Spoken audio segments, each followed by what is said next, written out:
That's right. It is Sunday afternoon. I'm not drinking, but if you want to have something, go ahead. Come on. That's right. That's right. All right. It is officially 3 p.m. Okay. Let's go ahead and get started. We have a 60-minute time limit because I know your time is valuable. We have to get back to our meal, get back to the lake, get back to what we were doing. So Hey, they're partying. We've been down there since 11 this morning, so we're in good shape. they're still going. They're still going. They didn't even know I was gone. Oh, wow. Now that's a good party for you. Hey, you know what, everybody? I'm going to introduce our special guest for the day. I mean, she really needs some introduction, but I'm going to take a stab and I'm going to do my best. All right. You know, our guest today, she officiated for 38 years basketball. You know, that's a lot of experience. She worked 18, check this out, 18 NCAA tournament Final Fours, 18, 10 national championship games, 10 over the course of her career. And now she's currently she is the Division I coordinator for, correct me if I'm wrong, Lisa, 7 Division I conferences, correct? 7. That's right. 7. You were talking about keeping somebody busy. 7 conferences. You know, oh, here's the part I was going to ask about later. This was the first year that ESPN brought you on as a guest rules analyst. Is that correct? That's correct. Yes. And I can only imagine how that went. They're out there through the whole tournament, correct? Yeah, I set the bar pretty low, so we'll see what happens next year. And last but not least, you know, in her spare time, she happened to be inducted in 2023 into the Women's Basketball Hall of Fame, which is simply outstanding. So our guest today is Lisa Mattingly, long-time official, been coordinating for what, 7 years? 7 years, is that correct? This will be going into my 7th year. Hard to believe. 7th year. I mean, time flies. It does. Time literally flies. And so what we're going to do today, we're going to just open up the group to anyone who may have a question for Lisa, anything that you're curious about from her personally, her career, you know, her role as a coordinator, her role as an official. Now, I do have a quick question for you, Lisa. Okay. Now, do you remember when you started officiating? Do you remember what it felt like to be on the court for the first time? What did it feel like? You know, Wayne, I get asked that a lot. I mean, I didn't think anything about it really. I don't remember, you know, I can remember later on when I started getting more intentional about, hey, this is something that I want to do. But those first times I was just doing it, it was kind of like, you know, where all the kids, you throw a ball out there and all the little kids run after it. That was the kind of basketball I was officiating when I started. So it was swarm ball. I like to call it. And it was 5 games on a Saturday, and I made $12 cash. So that was my first officiating. So it was more about quantity, not quality. And I spent more time helping them tie their shoes. But I felt I loved it. You know, I loved it because the kids were better than the parents, as most of you all know. And so that was my first experience with officiating. I didn't even have a referee shirt, believe it or not. So. You know, that's interesting because probably if I had to poll everybody, pretty much all of us probably started the same way. Very, very similar. With little kids, you know, we started out on a Saturday making extra money, easy way to make extra money, right? And it was fun. It was just fun. And then as later on, you decide if you're going to transition to it becomes more intentional in what you're trying to accomplish. All right, that's good. Thank you. I appreciate that. All right. Who wants to pose our first question for Lisa today? Any volunteers? Wayne, I want to volunteer. Sure, Steph. Hi, Stephanie. Hi, Lisa. How are you doing? Good.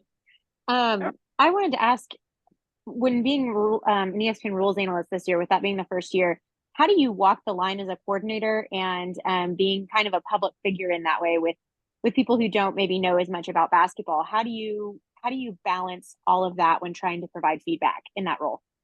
Well, it was kind of a work in progress, Stephanie. It's a great question. You know, they said ESPN, they didn't know what they didn't know. I mean, the setup was different from the first and second rounds to the regional to the Final Four.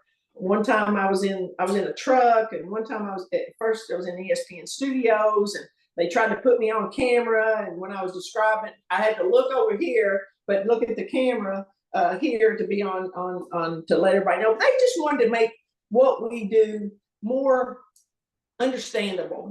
They specifically told me they wanted my thoughts on it before the officials usually came out with what their ruling was on it, right? And many times I disagree. Many times I disagree with what our officials do, now. It doesn't mean any of us, although I feel like I'm more right, but, it doesn't, you have to do what you have to do in the moment for your game. So getting back to me and the way that went, they just told me to be myself. They told me not to say, hey, y'all, every time I got on there.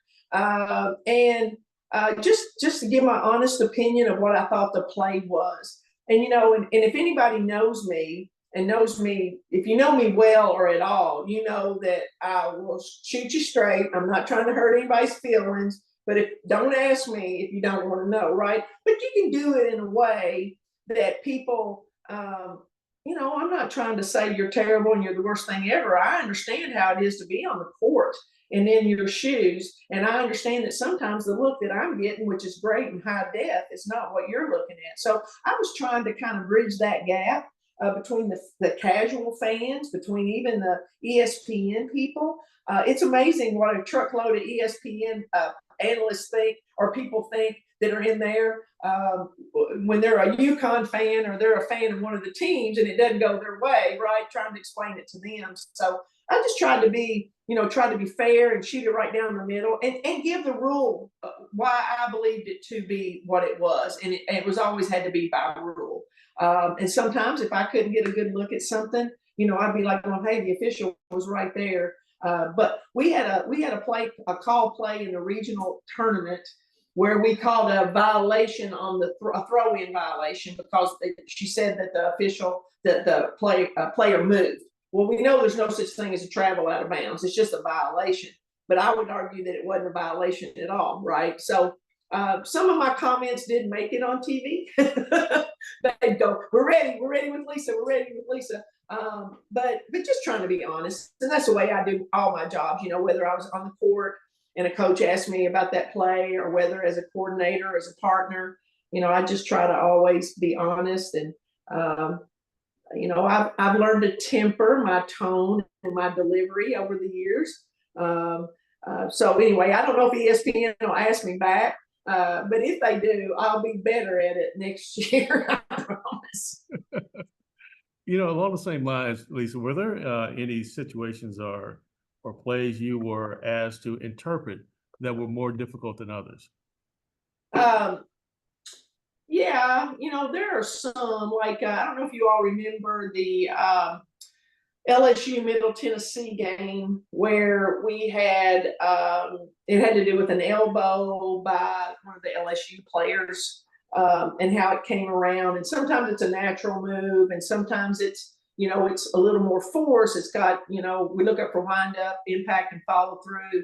And I just felt like that it was a non-basketball play. I felt like it was, and it hurt the kid, but that's not the reason we call things intentional. Or, I'd like to see that go back to being called a flagrant, just FYI, take intentional out of it. But I came out immediately and said, I think this is most assuredly an intentional foul. Well, the crew didn't. They just called it I don't even know if they called it an offensive foul or not. I can't remember. But that was one of the ones. And then the one in the Virginia Tech and I think it was Virginia Tech and Baylor, the play at the end where the kid shoots the scores and they grab her from behind, the ball goes in, and they just stayed with a common foul.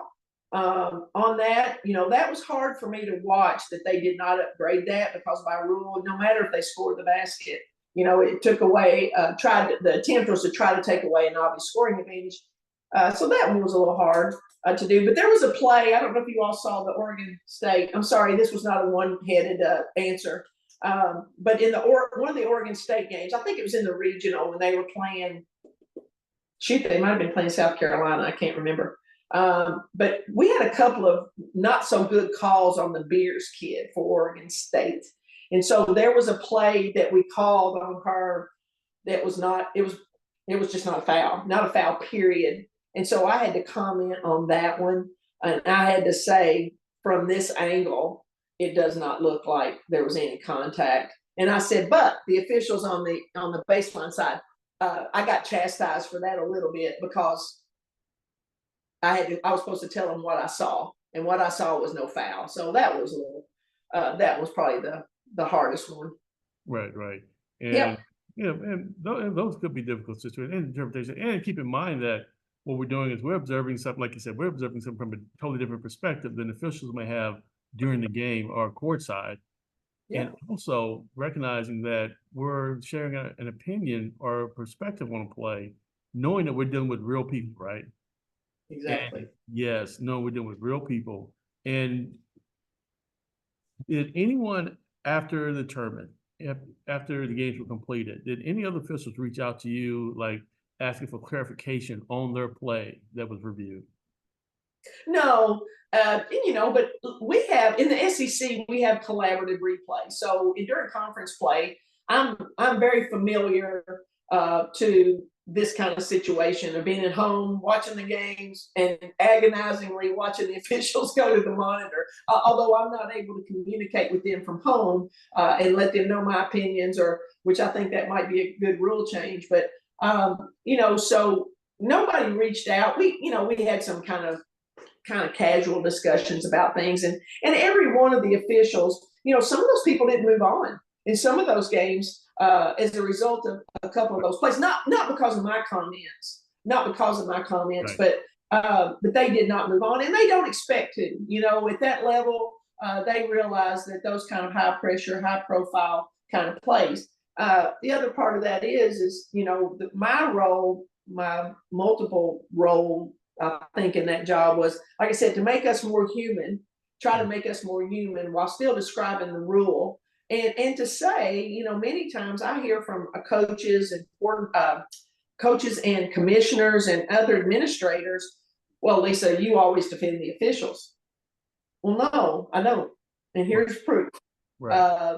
Because they think that I believe that everything you do is correct. Hey, FYI, y'all, if you think you're right on all of them, then you need another business, because we're not. However, I know this is the hardest working group. We never go home and just pat ourselves on the back. We're always looking for that next thing to look at, and how can I improve? I mean, look, the fact that you're on this call on a Sunday afternoon, I wish our coaches could see this, because they just think that, but the nature of our business is we go on to the next game, right? But they think that we hold no, we never worry about it. We don't lose sleep over anything, and I tell them that, they don't believe me, but I tell them over and over again that officials, do have a heart, and we do agonize over these things. Right. Yeah, that's Yeah. true. That's some of the conversations I've had with coaches myself, because coaches have their perspective, and they also the perspective of officials, and they believe that, we go out there, we're working, and we don't think about it, as soon as the game ends. There's a little truth to that. We don't take everything there's certain things we pay attention to. There's certain things we may go back and take a look at. We want to study. So yes, and I agree with you. I wish that coaches could see what we're doing today, so they can see the effort that officials are willing to put into their craft during their off time. You're right. Each and every person on here could be doing something else with their time today. They could, and and the thing about it is coaches don't actively, they only care about their team. Each of them only cares about their team and their school and their players. You all have to care about the whole game as a whole, and we're going to mess up. Some of them. If you haven't messed up yet, you haven't worked enough, and if you haven't messed up on a big stage yet, you will. Trust me. Just don't let it destroy you. I've had some miscues that it was just I overcame it only because I just like, hey, I got to learn from it. People knew that, hey, it's a one-off play, or if it's a pattern, then you probably ought to seek your happiness elsewhere in some other role. But for sure, you need to just continue and never act like you're always right. But you can't go in there and say you're wrong all the time either. Right. That's great. That is correct. Yeah. Hey, great question. Does anyone have a follow-up question? Anyone want to follow up on that conversation, or do you have an additional question? Yeah, Lisa, this is Wes Cyrus. I want to just play off what you just said there. How do you communicate to officials on a call that you kicked? You kicked it, whistle, your fist in the air, whistle went off, you kicked it. How do you recover from that? I think a lot of us get in our own head, and it's I don't like it, or if we see it on the replay, don't like that either. How do you tell people to overcome that? We've all been there, but I think there's a lot of value that can be added from somebody like you on how our mindset can get around that. Hey, we kicked this call. We've got to maybe just take our butt chewing and move on. And then we better not miss the next one. So, but what is your mindset, and what do you tell people? Well, Wes, that's a great question, but it's like the age-old thing of, it's a lot of self-talk. I've done some crazy things out there. I have blown the whistle and gone, give me the ball back. Right? Let's backtrack. I mean, I've done some dumb things. I've blown my own toss back because my partners were standing there, and I'm like, guys, come on, let's go. But the fact of the matter is it's required, Wes. I mean, we gotta, if we sit there and we miss the next play and the next play and the next play, then then we don't. I mean, you've got to. It's like working out. It's like, how physically fit are you? It's like how much conflict can you take?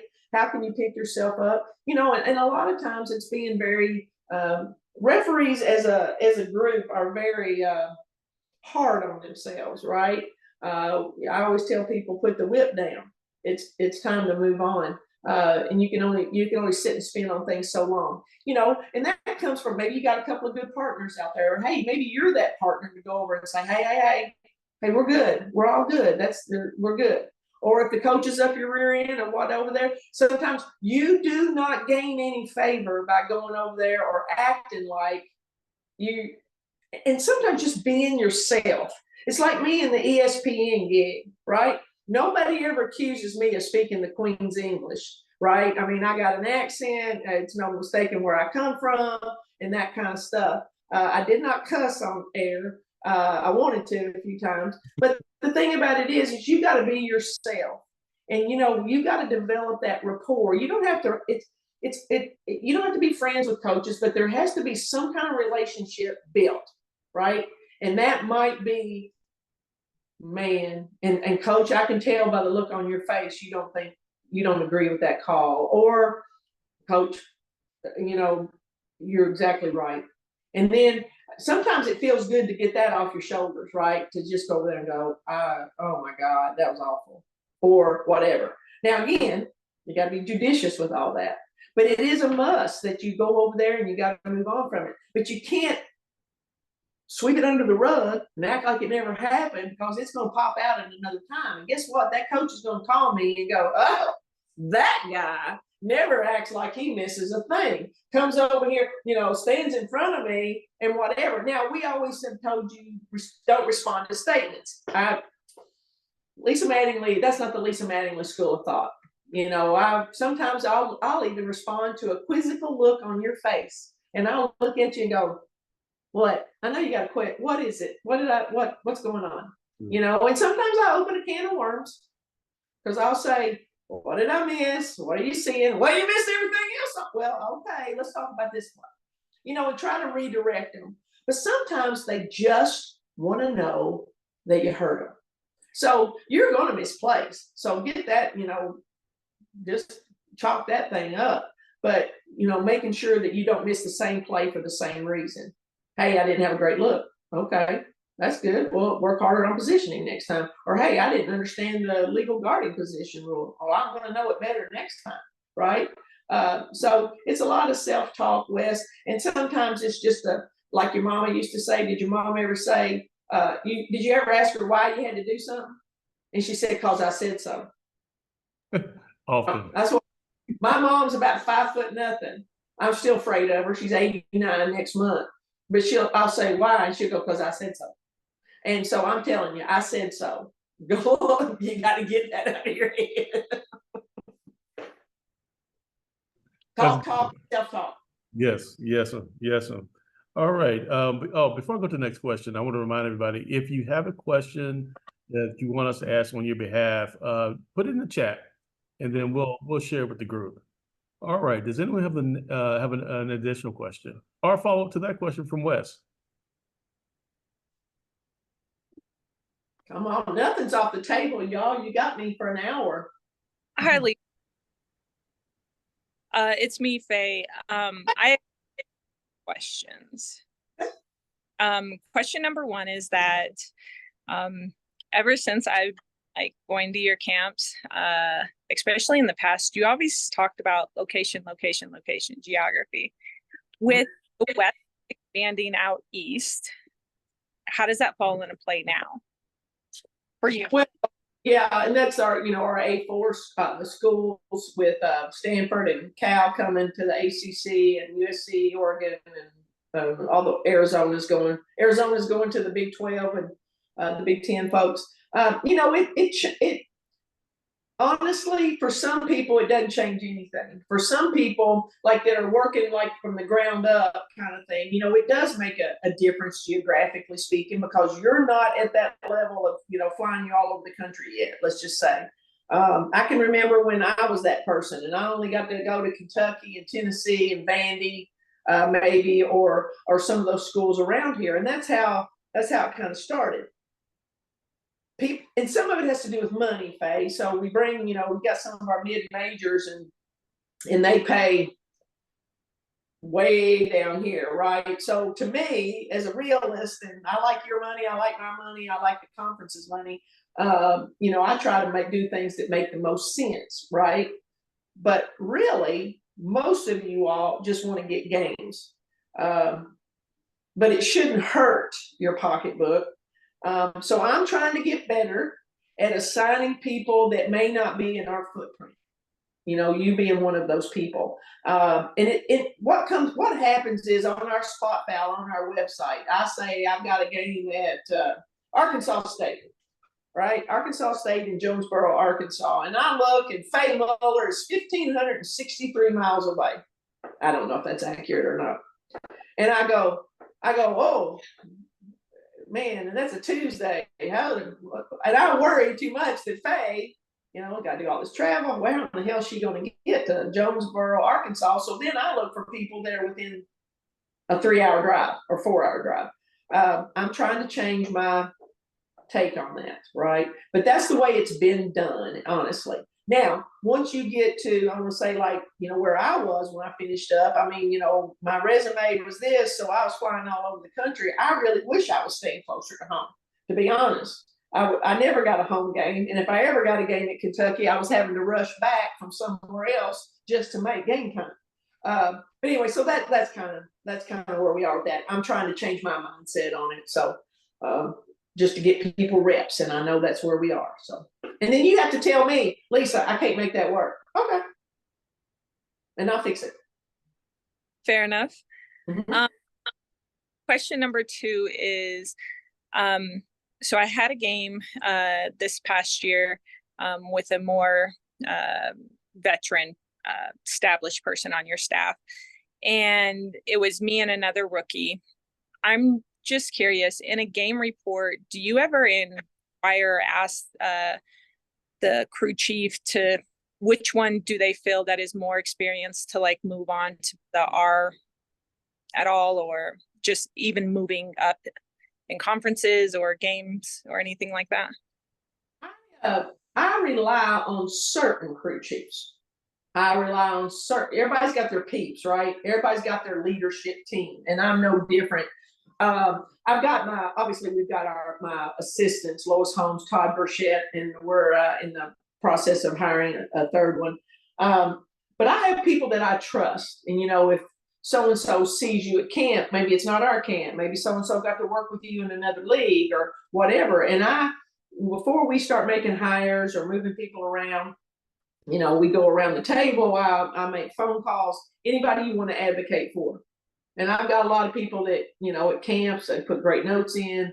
By the way, at our camps, we keep all of our notes from year to year. You know, when I go through and I'm still pouring over to make sure I haven't missed anybody with some good feedback.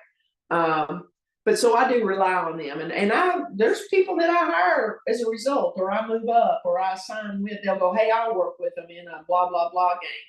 So when I get an SEC crew chief who tells me they'll work a Sunbelt game with somebody, I make them put that in writing, because getting them in a Sunbelt game sometime is kind of difficult. So, but I do. There's you know, it's two hands full of people who I value in that, and other coordinators too. So we do share any info we have like that, but not necessarily in a game report. I just feel like that's, first of all, I don't think it's Lisa Mattingly's job as a crew chief to report on how good her two partners were.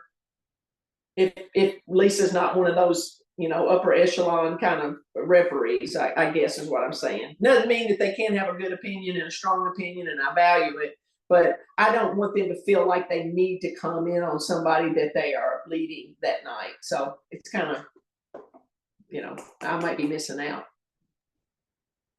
What else, Dave? That was great. No, that's all I have for now. Thank you.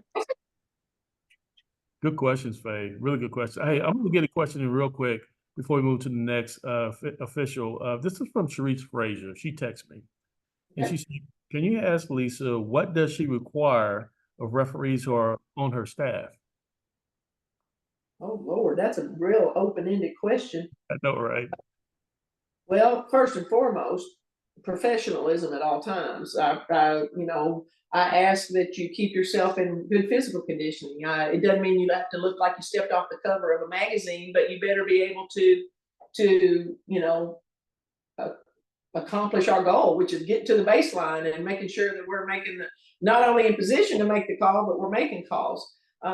You know, and our game is so visible right now, and I don't know if y'all been paying attention, but we're a pretty hot ticket right now.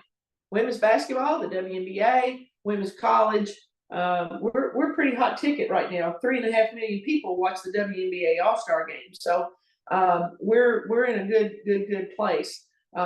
You know, some people believe that officiating has not kept up with how the athleticism has grown over the years in the NCAA, and I would argue that it's our rules that haven't kept pace. Okay. With some of the things that we're looking at. But, you know, always keeping me in the loop, being a good communicator. You know, I can forgive a lot of things as long as you've been honest. You know, Lisa, I didn't leave early enough. I'm going to be about 30 minutes late. Don't make up some bullshit to tell me, because I have a very sensitive bullshit meter. And you might get by with it one time. And I don't mean get by with it. I mean, look, I know how it is. I was always, when I had a game at Kentucky, my house is 27 minutes away from the gym. And I would leave at 27 minutes, right? Sometimes. And that would be the toughest one for me to make that. I'm always 2 hours ahead of time. But that would be the toughest one for me I'd be rolling in going, shit, y'all, I'm at home all day. I don't know why. But don't, and that happens. But don't feed me a line about anything, most particularly things that happen in the game. You know, I will always find out. It's like your mother, you know, don't tell her you didn't go to that party. Don't tell her you didn't have a drink. Don't tell her you didn't smoke a cigarette or whatever it was, because somebody saw you and they're going to tell on you. So, and then I would also say, don't tell on people. You know, that's a crew thing sometimes, right? But if you call me and tell me, hey, Lisa, Faye's not here yet, and we're an hour before game time, that is not tattling. That is self-preservation, because I don't want to work a two-person crew. And maybe Faye's off in a ditch somewhere, and we need to be looking for her. Okay. So that is not tattling, and understanding the difference between what's good for the game. Remember, it's the game, my partner's myself. Right. And I would throw the coordinator in there, right? Sure. Or more head start. You can give me, the better off we are, right? Don't let a coach call me first. Don't go over there and say, I had a referee this year who was running down during live play and a fan yelled something very unseemly at him, and he said, "I effing didn't miss a effing thing." Although he said the whole thing out loud, yelling to a fan. Guess who I heard it from first? The coach. And then his partner, and then him. So you would be doing your crew a disservice if you did not call me about that to say, it's going to come, you're getting a phone call. So just that kind of stuff. And like I said, and hard work. I've had people that tell me, Lisa, would you rather have a good communicator or a good play caller? Well, I used to say communicator. Now I need good play callers, and we'll work on the communication, right? You got to be both. But the other part of that is just working hard and helping somebody else, and just always remember, you're not going to get better just by putting somebody else down. It's just the golden rule. Making sure that you're always helping people. It's like, look, I might not get there to the mountaintop. I think Martin Luther King said, I might not get there with you, right? But if I can help people get there, then that'd be awesome. And the more people you help, it's amazing how things start to fall in your lap also. Yep. That is the truth right there. Yeah. Hashtag the truth. Yep. All right. Who has our next question for Lisa? I had a question. Oh, sorry. You go ahead. Hey, Tanner, go ahead. I had a question, Lisa, about the most challenging things you deal with during the season, from coaches or commission conference offices, or what the biggest issues you get during the season are. Whew, Lord, let's see. How long do you have? Coaches don't know the rules, first and foremost, but they'll send in plays from one angle, right, from that high center camera, and everything either looks like what they're talking about or completely doesn't look like anything. And I'll pull plays from the baseline and all the other angles and show them why there was no foul, because there was no contact, right? Well, they don't want to hear that. So dealing with that and them talking about you all, like, because you're all my children, right? It's a dysfunctional family, I know, but it's like, you are like my children, and I don't, especially people that are on our staff, I picked y'all, and then coaches are dogging you to me, and I'm like, I hired them, right? And they're just bad mouth. Oh, that guy is terrible. That girl, lady, oh my God, I can't talk to her, and whatever. And I know how hard you all work. So sometimes the misconceptions that are out there that are so hard to fight, right? And if I did it, I'd be doing it every day. Some of our commissioners, one or two of them, not many, we don't make as much money as they do on the men's side, except in the SEC pays the same and the SWAC pays equal to the men. All of our other leagues, and in many other women's leagues in other consortiums, make less. Sometimes it's up to 65% less. Pisses me off. Sorry, but I had to cuss a little bit. Makes me mad. They're like, well, the guys play above the rim. Big deal. I would argue our game is way harder to officiate because everybody's down here and we're all reaching and grabbing, and especially you go to some of those mid-majors that on a given night it's like, oh Lord, we got 68 fouls and 67 turnovers, and those are hard. Those are hard because there's a decision on every play. So I hate those kind of things. I hate the calls that I get when I know how hard an official works and how good they are, and how I don't know what else these coaches expect when they call me and go, oh, they came over here and said this to me. And I'm like, I call BS on that. So it's a he said, she said, he said thing.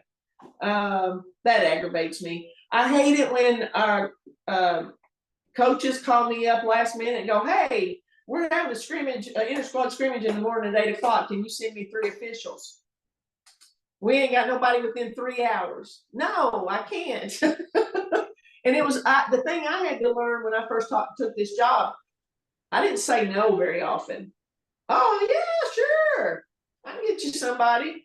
Now I say no a little more frequently. But then another thing that's really hard is from the officials themselves, and I'm gonna all of you all are very young on here. All of you all got your whole lives and your careers and everything ahead of you. But have an exit strategy, people. Okay? I'm going to give it this long. Or I'm going to, if I don't achieve this, or hey, even if I don't achieve this, I'm going to stay the course because I love what I'm doing, right? But have an exit strategy. One of the hardest things for me right now, and I'm experiencing that, I'm getting really deep into it, you know, people that it's time to maybe not to quit basketball altogether, but maybe they're not working at a high level to referee SEC conference games every night or at all. Or, you know, their wheels are gone. Great play caller, great rules person. So that really, letting a colleague go, people that I've officiated with, young people that maybe aren't ready for us yet, you know, having those conversations with them. But especially some of our veterans, you know, who I've got one official that told me 7 years ago that she needed 2 more years, and we're now going into the 7th year, and she's still there. And I've made some people mad because I've started to dial back their schedules, and they felt like that it was a personal attack because we had been through the system ourselves. So that's probably the hardest thing, Tanner. If I'm being honest, it's the interactions like that with the coaches I can deal with. They are biased observers. Greg Sankey likes to say they're never going to agree with me, but you all are a different story. I value you. You know, been up and down the road with many, and that hurts sometimes. I've lost some friends in this job. You know, people that I've been in wars with that have just we're not in contact anymore because of that. So have an exit strategy, okay? And leave this business in a joyful way. Don't leave angrily. Don't leave in a bad mood. Don't act like somebody, you know, dashed on your dreams or whatever. Do not leave something that gave you so much joy and pleasure and maybe put some money in your pocket. Don't leave it bitter, okay? If you don't do anything else, don't leave bitter. Amen. Yeah. Good question, Tanner. Mickey, I believe you had a question for us. I did. Hi, Lisa. This is Mickey English. Well, hey, Mickey English, how you doing? Well, I'm doing very well, ma'am. Thank you. I just wanted to kind of circle back around to the question that we were asking about making sure that we have effective communication with our assigners. Because when I was coming up and, you know, knee deep in it, there was, whether it was a truthful perception or not, coming to you all and saying, no, I can't do that. No, that may not fit my family life. Or Lisa, I really want to work for you, but this is what I can do. Yep. It was really, we were under the impression that like we just couldn't tell you all no. So for some of the officials that are younger and now coming up, how do we cultivate that relationship or build upon that relationship with you to where we can be proactive about those things and come and tell you up front that like, hey, this is where my life is today. And it may have been different than last year, but this is what I can do this year because then the perception is of course, it's now going to cost us games. Yeah. Well, you're not in that boat by yourself. We've got some high-ranking officials that feel like you can't tell certain coordinators no. Apparently, I'm not that coordinator that they can't say no to because they tell me no all the time. But I understand how it feels to when somebody calls you up and says, "Hey, you know, can you go work this game on Saturday?" And you know you still left it open, but you really don't want to work or you can't work or whatever. I understand that. However, this generation of young people, officials, students, whatever, the kids of this generation, they don't mind telling people no. They don't mind speaking up for themselves. They don't necessarily want to work a 40-hour week. They want to work a 30-hour week, right? So they get proactive. Now, flip side of that is, to me, the best ability is availability. So many times we reach out and, you know, as long as you're taking care of business and you've got your things closed out, I have no problem with that, right? your closeout dates are your closeout dates. Emergencies happen, family happens, mental health happens. I just can't get it together today. Right. And we know that this is a business where your personal life, your anything that's going on with you, you got to put it in you got to lock it away for 2 hours, right? To be able to focus, to be able to get there safely and all that kind of stuff. No distractions. So for me, it's not a problem when you tell me no. I will tell you this, Nikki, I've got some people out there that are school teachers, and we love school teachers, but they go out there on their closeout sheets and they put 2:30. I can leave every day at 2:30. I can't get them anywhere. I can't send them to any of our game sites if they can't leave till 2:30. It's not okay. But sweetie, we gotta know, you gotta work with me a little bit. Right. I don't know if I'm getting to the point there, Mickey, but the thing is, you're right about some coordinators. I've called people before and said, hey, I'm in a bind. Can you go to, I don't know, I keep picking on Arkansas, but let's stick with it. Can you go to UALR today? And they're going, oh, hell, Lisa, I'm already at a game in so-and-so, because they didn't have it on the closeouts, right? Now, that does send coordinators into another stratosphere, right? But being told no proactively, marking things out, I've got no problem with personally. But depends on what you want to get out of what you're doing too. If you're wanting to just go and work a few games and do this and supplement, that's one thing. If you want to have a career in officiating, different conversation. If you want to be relevant in officiating, have a career in officiating, it can't be, you just work on Saturdays, or you just work on Saturdays and Sundays. That's going to be very limiting. Did I go down a wrong path with that, Mickey? No, you didn't. Because we piggybacking on the conversation we had last week, one of the questions is how do we effectively communicate with the people that we work for? Mm-hmm. So when we have coordinators that some of us have, a more free-flowing conversation, and then for other coordinators it is strictly business. Sure. So the comment was made, if we can't have a conversation with the people we work for, then that kind of is where we might need to reevaluate the relationship. And so just trying to ensure that we can, or we lay that groundwork, because like I said, for me, it changes year to year. Some years I have more flexibility. Promotions at work allow you to do other things and travel more. So sure. It's just, how do we ensure that we have those conversations up front to try to ward off some of those things that we just talked about that frustrate you to no end. Yeah. Well, I just hate, not being prepared. People that go, oh, oh, Lisa, I thought that game was at 1:00, or I thought that game was at 5. And I'm like, did you not talk to your partners? When you're on, I get those kind of calls sometimes, or somebody didn't, I had somebody last year that waited until 1:00 in the afternoon. They've been having flight trouble all morning, right?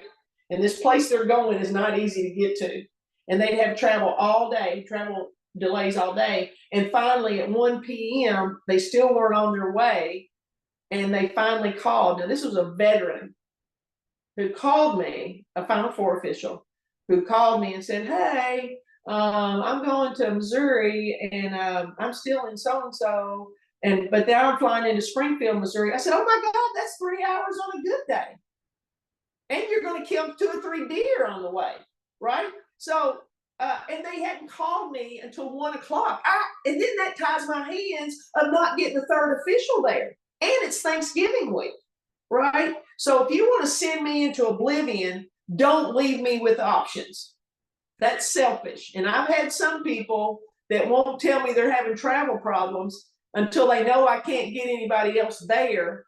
And they go, well, Lisa, I'll make it, but I might be 10 minutes and I might miss tip. And I got nobody within, 250 miles. I mean, there's people that are that intentional, y'all, believe it or not. Don't be that person, right? I'd rather ask the question. Going back to thinking of conflict of interest, that was big in the tournament this past year with the UT Chattanooga and NC State game. And, we're going to be revisiting what a conflict of interest is. And my thing is, if you have a question, if something is, should I call? Should I reach out? Should I let her know? Is this a conflict? The answer is always yes. I'll let you know if that's right. You're not bothering me. Shoot me a text. I'll call you right back. But for those people that sit out there and go, oh, I had a guy that, you know, had a huge conflict of interest, and he just let it go because he thought I'd never hear about it. And it cost him.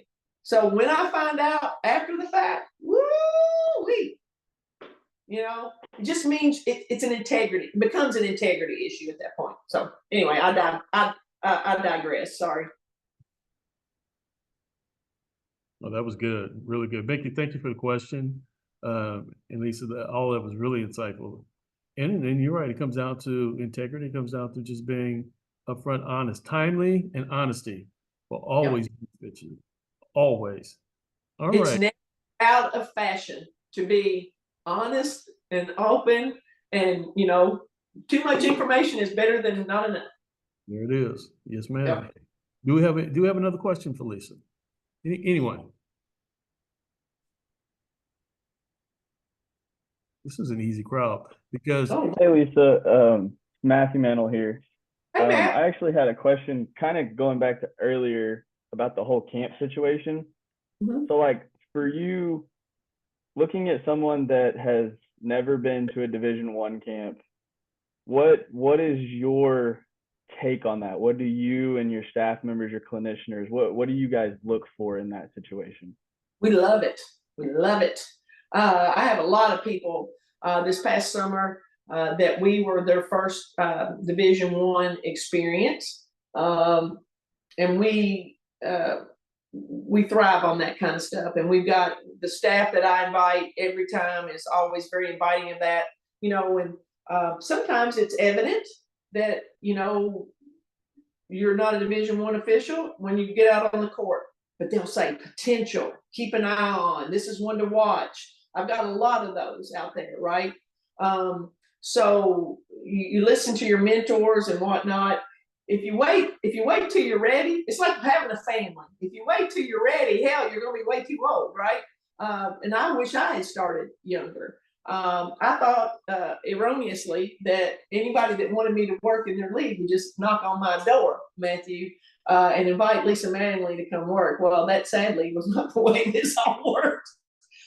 So it took me a couple of years to get going. And I'm a product of the camp system, right? I went, and there's no telling what I look. There's no film evidence of what I looked like in those early days. I had a lot more hair and it was very black, but that's about it.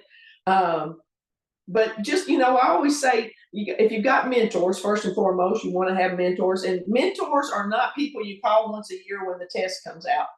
Mentors are people that you could have 2 or 3. You can have people that serve different purposes, you know, whether, you know, they're at this level and then somebody hands you off and you go to the next level and so on. But I would just say, you know, talk to them and you know, we had some young folks. Tanner Graves, Tanner's on here. He came. I don't know if we were his first D1, but he came out, and we might not have been, but he came out and he impressed. We'd never seen him before. And sometimes that's just an awesome thing. And you pick up great tips, and you pick up another mentor or two, and you get in the midst of all the conversations, right? Sometimes we get into not a battle, but, you know, people are torn on whether they want to pursue men's basketball, women's basketball. We've got a lot of the G League people that come around. We invite them to our camps, you know, because they're looking for grassroots, green officials, less experience that they can get in their system. And we welcome that, and we want everybody to achieve the levels that they can. Of course, I want everybody to love women's basketball like I do, right? We feel like we got the best game in town. We feel like that, you know, even though we don't dunk on every play, hell, if they made it more than 2 points, then I say let's everybody learn to dunk. But since it's just 2 points, not a big deal, right? And I would argue that you know, we are you know, my staff particularly is just super welcoming and inviting, and we want everybody to succeed. And so I would just say, you know what, flip a coin and say which one am I going to, and just go. And you know what? You're at the very least, you're going to get something that you can walk away with. You might not get hired that first year, but you're going to get some things that you can, some actionable items. And you know, if I can help you in any way, you just let me know. Where you live, Matthew? I live in Oklahoma City. Okay. Well, we happen to have a Division I basketball team that just came into the SEC. I hear tell there's been some realignment. But you know, we like Oklahoma. So we got schools close to there, but you know, you have to kind of look at that. How many years you been officiating? I'm going into my 4th year total. Okay. And you got young legs. That's something that we can't teach. So young legs are good. But anyway, hopefully we'll see you down the road sometime. Well, I appreciate it. Thank you. Awesome. Excellent. Excellent. Matthew, good question. Okay, we I have have a question. oh, go ahead, I have a Nicole. Hey, Lisa. Hey. My question is, how really important is the priority sheet? Like every time that thing comes Personal around, question. Is this a personal question? I'm asking for myself, and I'm asking for those who really want to know the answer but don't want to ask. But you know, I don't mind asking. But because every time that little thing come around, I promise you, I get anxiety. I be stressing. You know, it's a lot. Here's the thing. So if any of you don't know what the priority list is, Patty Broderick, Debbie Williamson, and I assign collaboratively, even though we have our own consortium or alliances that we assign for. I've got 7 leagues. Patty's got 7, plus some D2 and D3. Debbie's got 8, maybe D1. So between the 30-something conferences, we've got 20 or 30 of them. I can't remember. So we assign collaboratively, meaning you know, we share officials. We try to do it where we don't put you all in the middle, especially our A4 group. And then we do an A4 priority list, and then we do a mid-major priority list. You know, the Conference USA's, the Sun Belts, the Americans, the Big East, and those. So prioritize. Some people prioritize their leagues by pay. Obviously, if you're in an A4 league, that would always be a 1 and 2, Nicole, just for your edification. When you put it 1 and 2, those two share equally. Okay. So if you are SEC Big 12 and you put that on 1 and 2, Patty and I would share you equally. Okay. We have access to you, which means, you know, there's 18 conference game dates, and I could at a max only get you 9. Okay. And whatnot. Same thing for Patty. If you're talking about the mid majors, a lot of people look at pay. Some people, I would argue that you should look at, you know, your location. You know, I'm right in the heart of Sun Belt country, and I'm also on the SEC staff, and then I could go work here.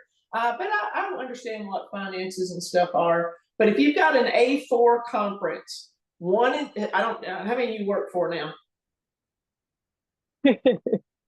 Oh, you work for all 4? Well, not the ACC. Okay, so you got SEC, Big 10, Big 12? Yes, ma'am. Well, I mean, I would put on the 1 and 2 line Thursday, Sunday conferences, right? Big 12 is a Wednesday, Saturday conference. They get their own time anyway.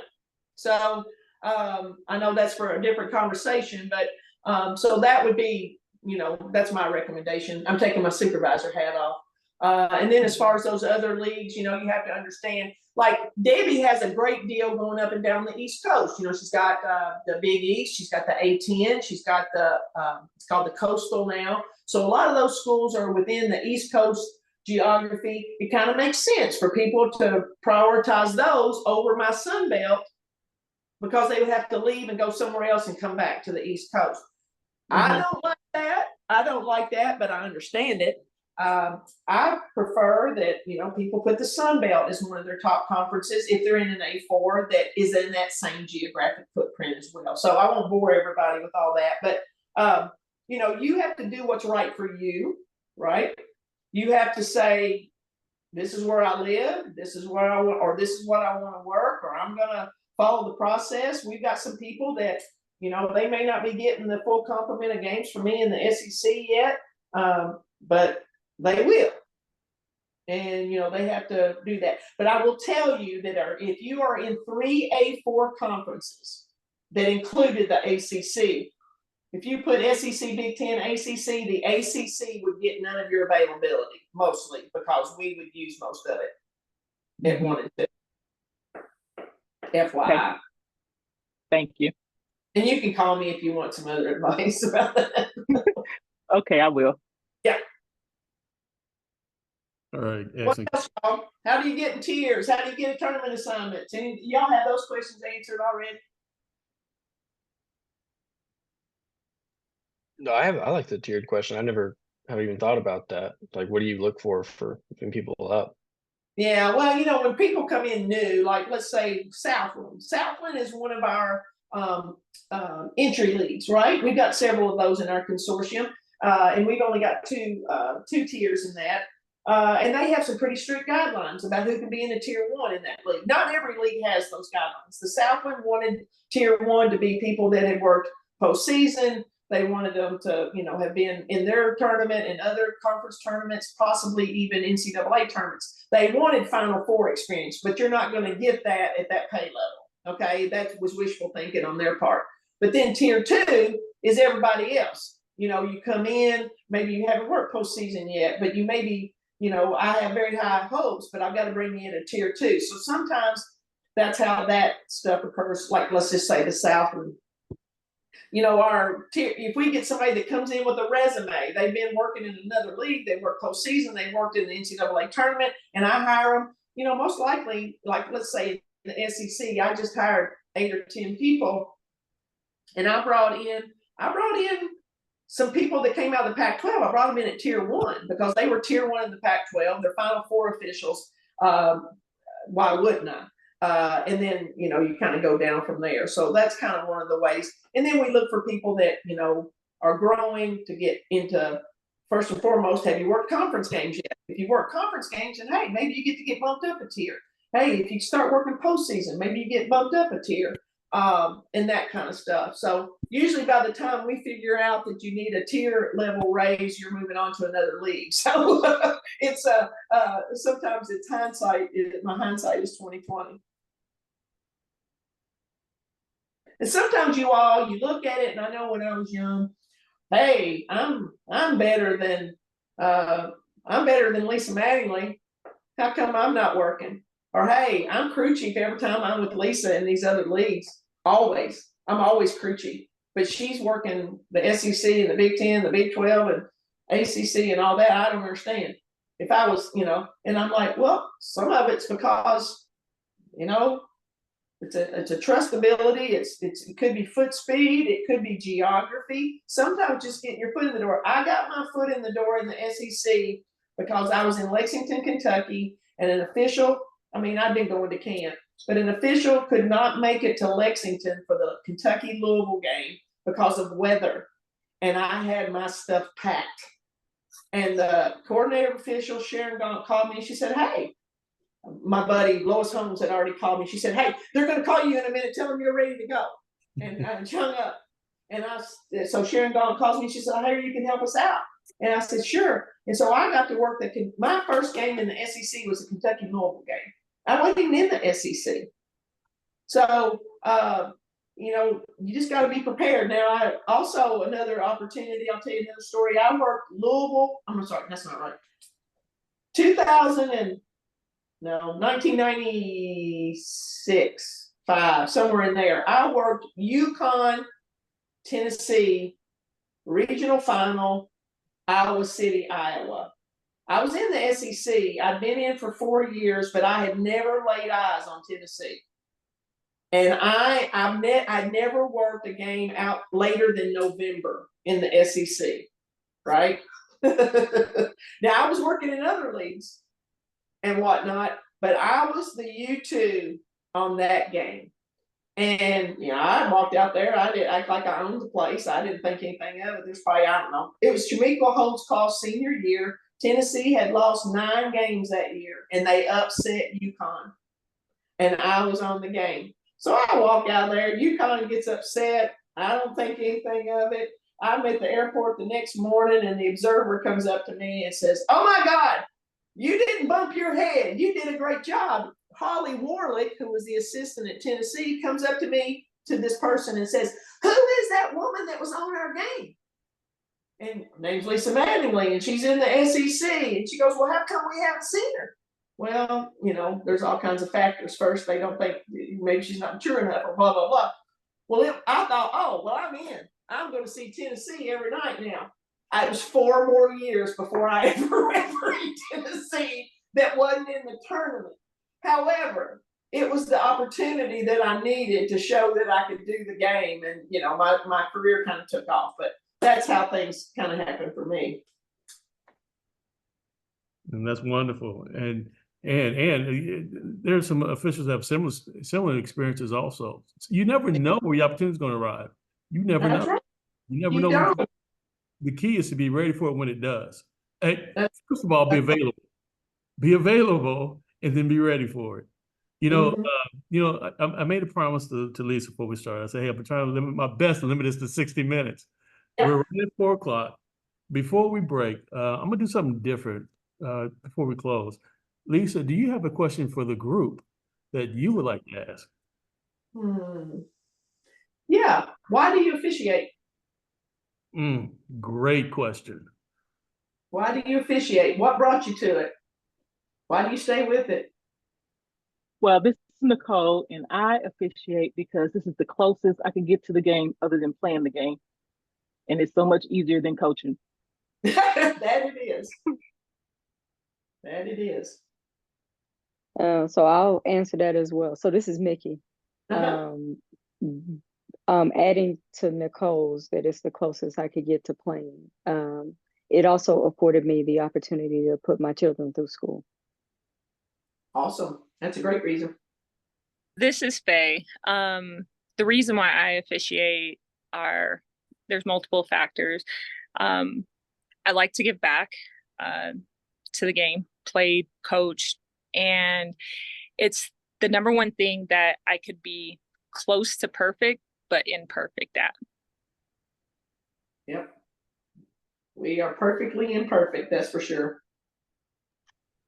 I like the challenge of it.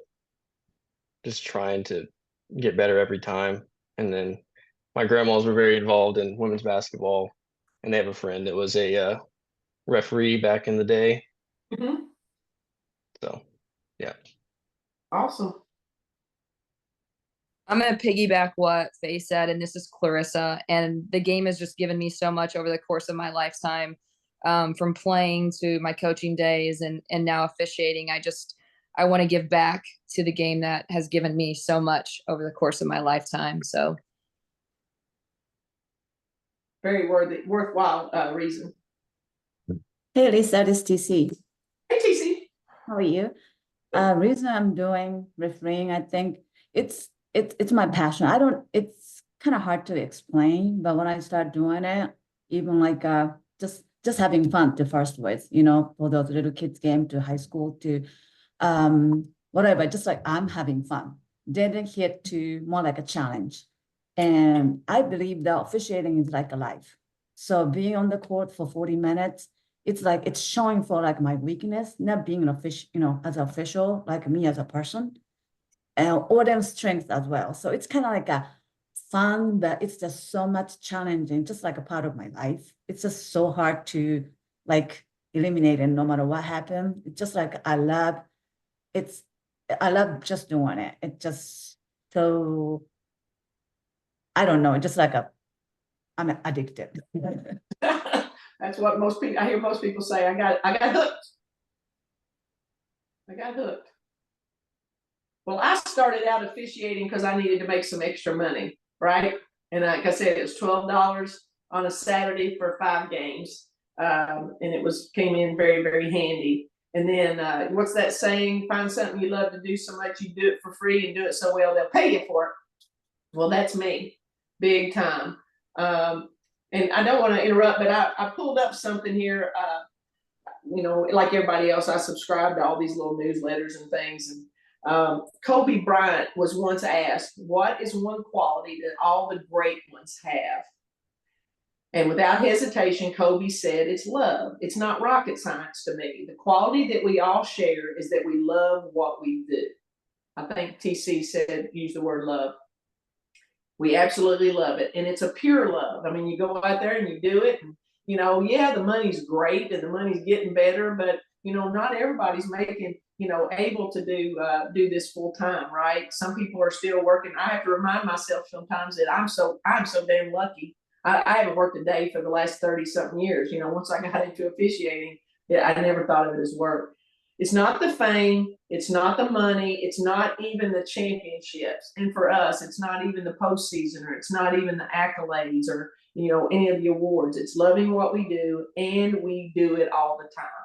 You know, I always say, don't let your self-esteem be all wrapped up. And it's what we do. It's not who we are, right? But it is what we do.